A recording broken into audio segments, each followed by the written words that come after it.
We'll begin with a reign of terror. A few murders here and there.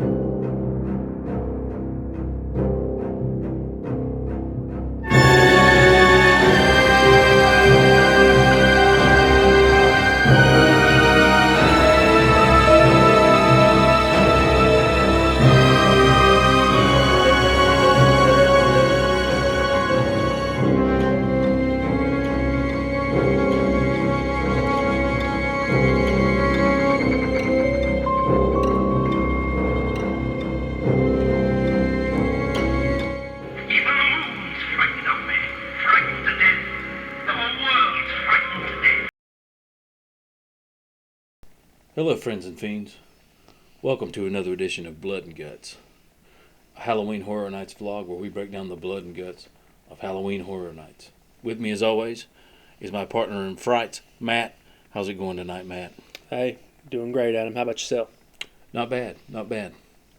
So, for tonight's episode, we want to talk to you a little bit about monsters, the Universal monsters, and with the new speculation map, with the possibility of it was Dracula and Phantom Yes, tie-in house. We kind of wanted to talk a little bit tonight about our favorite Universal monsters and why they are our favorites. But before we do that, we feel like we need to pay a little bit of a tribute to Rico Browning tonight, who was the last OG, the last remaining Universal monster, who played the Gill-Man in Creature from the Black Lagoon, who, of course, did all the underwater scenes in the suit.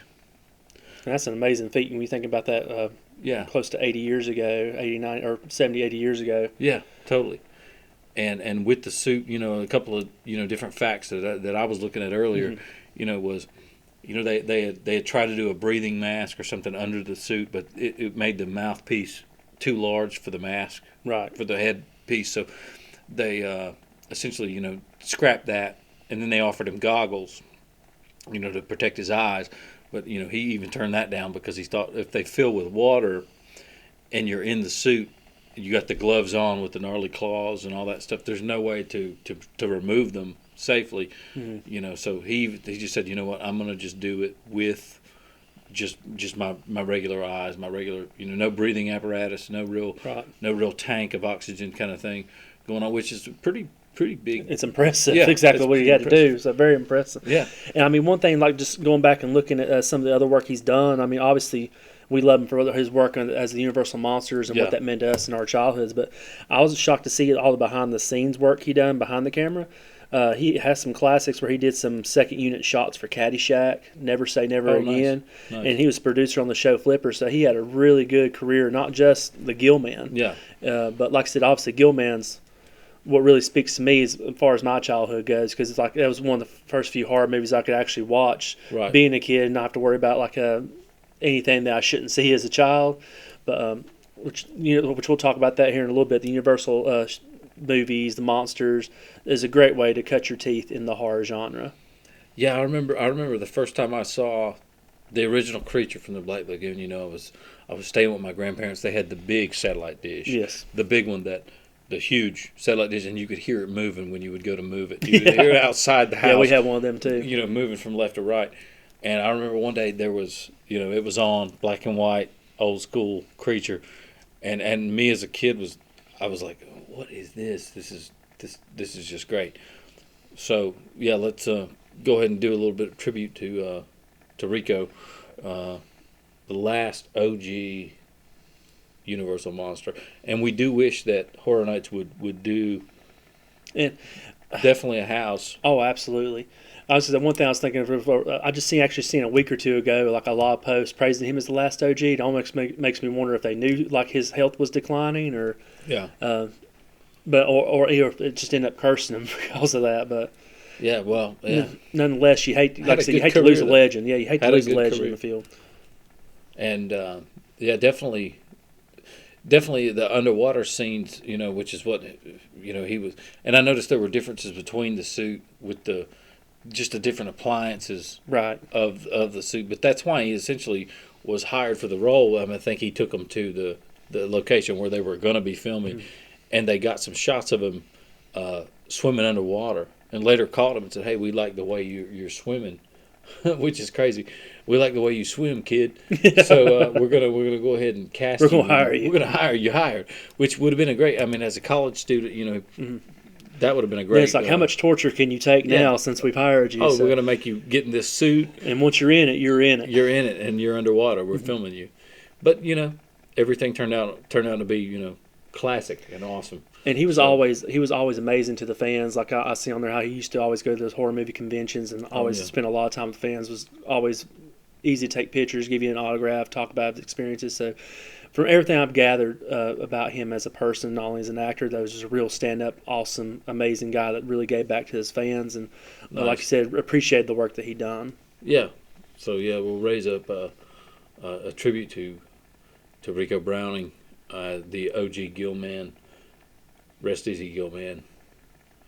And now we're going to go into our favorite Universal monsters. We've been wanting to do this episode for a hot minute. It's been on our minds. Mm-hmm. So what we're going to do tonight, boys and ghouls, is we're going to talk about our individual favorite monsters and why. A couple of reasons, why we like them, what drew us to them.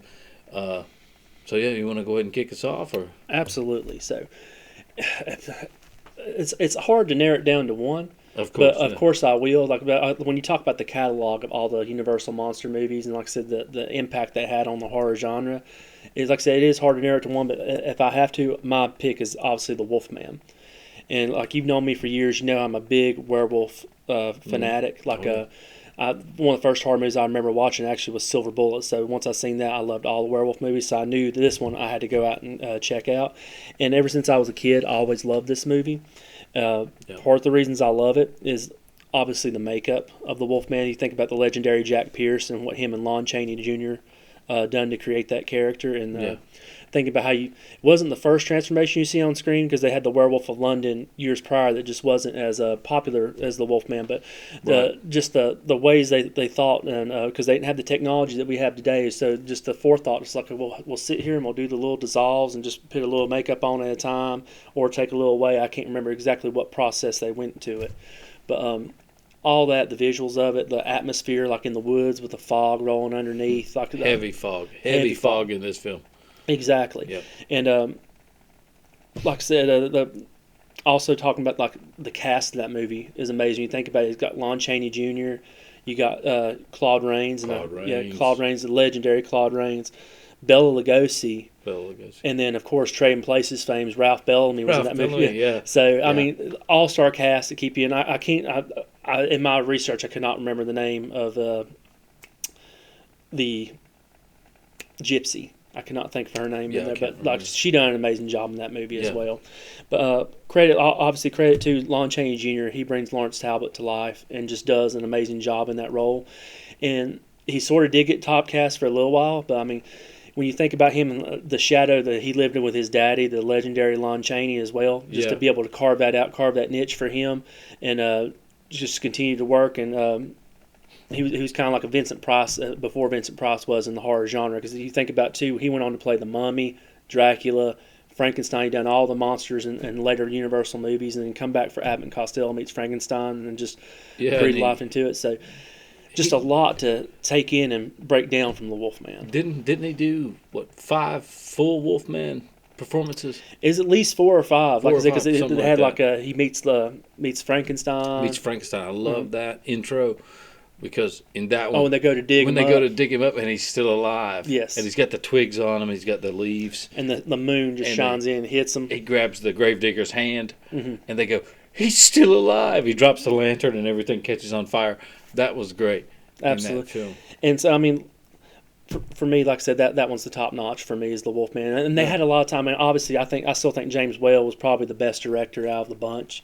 But they still had a lot of time to kind of get the formula for that movie. When you had Dracula, Frankenstein, Bride Frankenstein, by the time we got to 1941, Wolfman was released, they really had that formula down pat for how they wanted to roll with it. And it took 6 hours to do the makeup, and it was yak. It was yak hair, yak fur.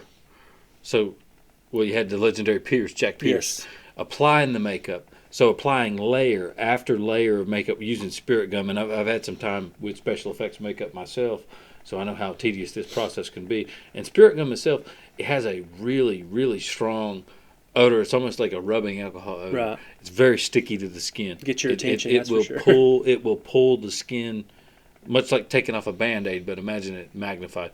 So you got them applying the spirit gum, building the layers of the yak hair, taking a what is it, a curling iron with the and then searing, kind of giving that charred look to the makeup. 6 hours it took to put that on, and I heard like 3 to take it off. And that was one thing I actually loved and enjoyed when I went back doing the research. They used to say that Lon Chaney would embellish what he had to go through with. Obviously, it was still, no matter how you slice it, it was like a task to take to have that makeup put on and, like you said, take off. Yeah. But he would tell stories, they said, where he would sit in a chair and everybody would go to lunch, and he had to keep his place for the transformation scene. He said they'd put apparatuses in his hands, keep his hands in place, and have his head tilted back. But then they said afterwards, when you go back and look at the production notes, he went and broke for lunch just like everybody else did. So it was just him trying to make it more than what it was.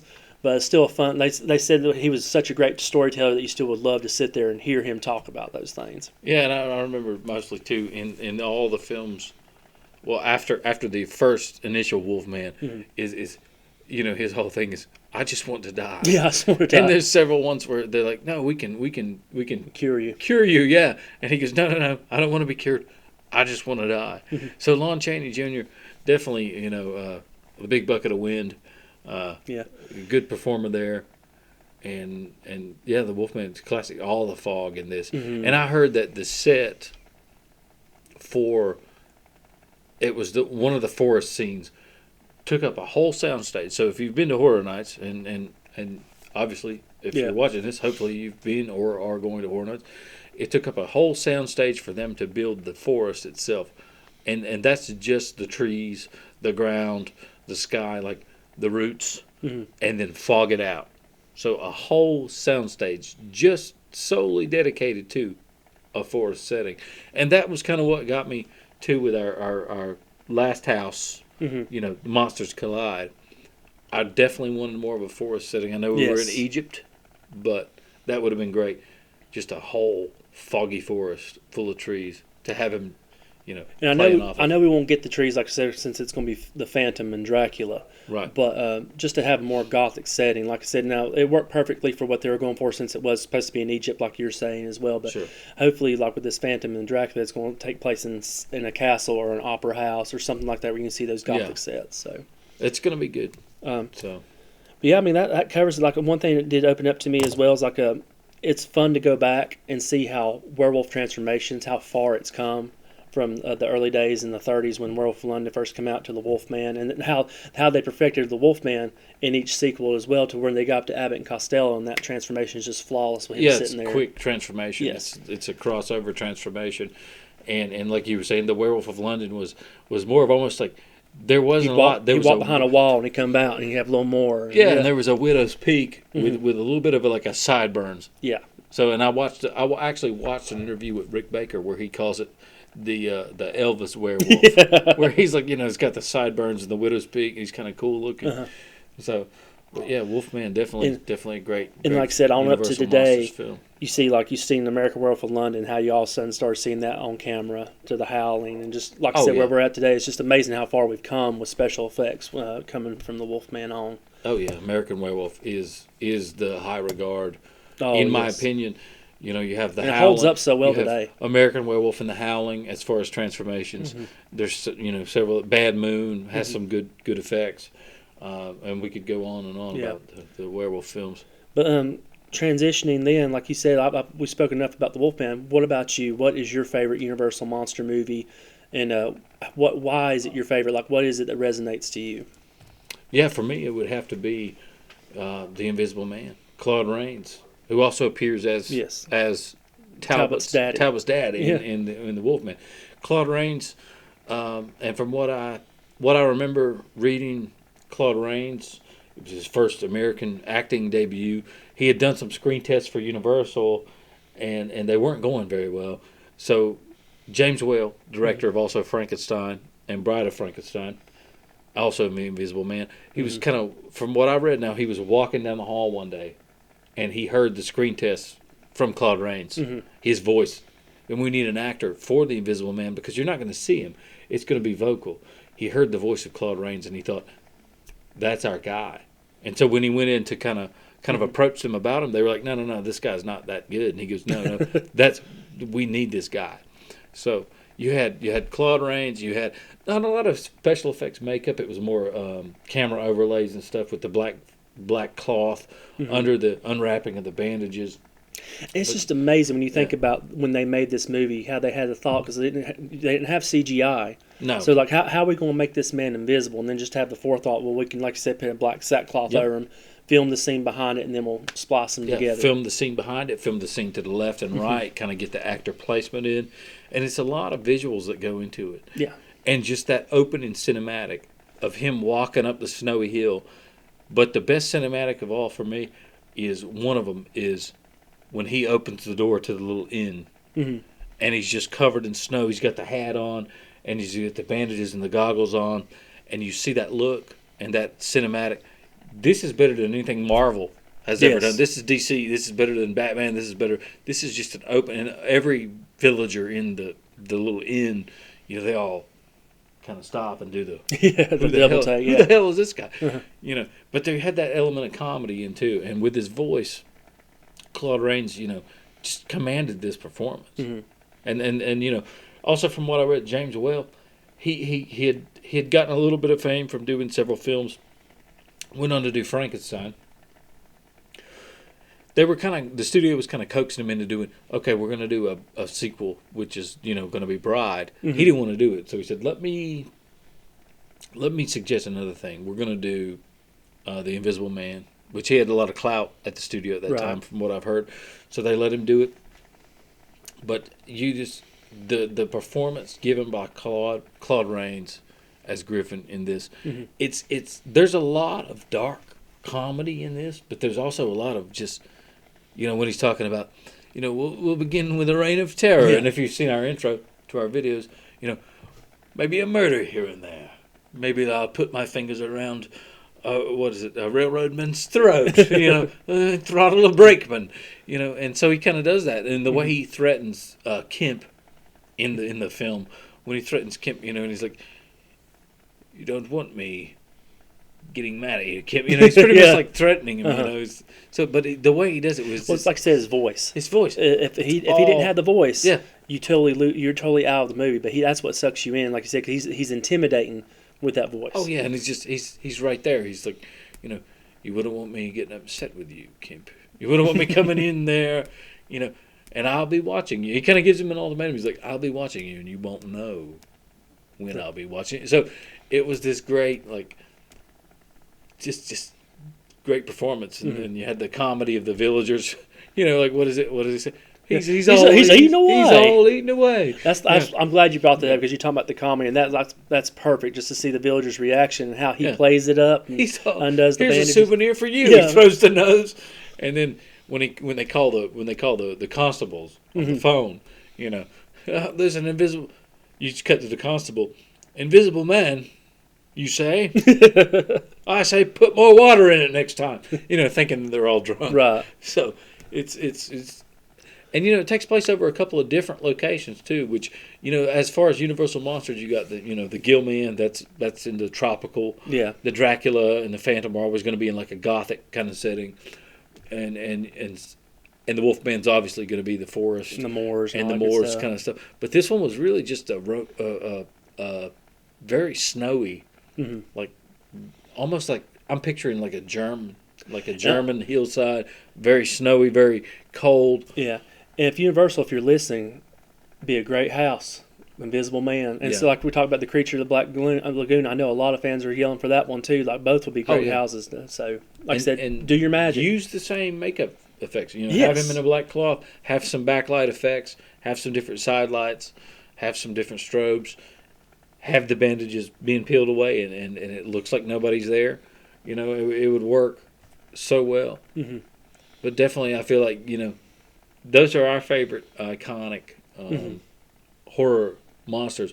Now I know everybody tends to go for the heavy hitters, your Dracula, your Frankenstein, your Mummy, and it's understandable. And they're fantastic movies. They're great, fantastic movies. But these just happen to be our personal favorite, Universal Monsters. So what we want you to do is definitely leave in the comments below your favorite Universal monster and why. And tell us a little bit about, if you're excited about this Dracula Phantom House, go Yes. ahead and tell us, a little bit about it there. And also, don't forget to subscribe to the channel and like the video, and then hit that notification bell to let you know when we're posting new content. That's right. And as always, boys and girls, stay tuned for more Blood and Guts.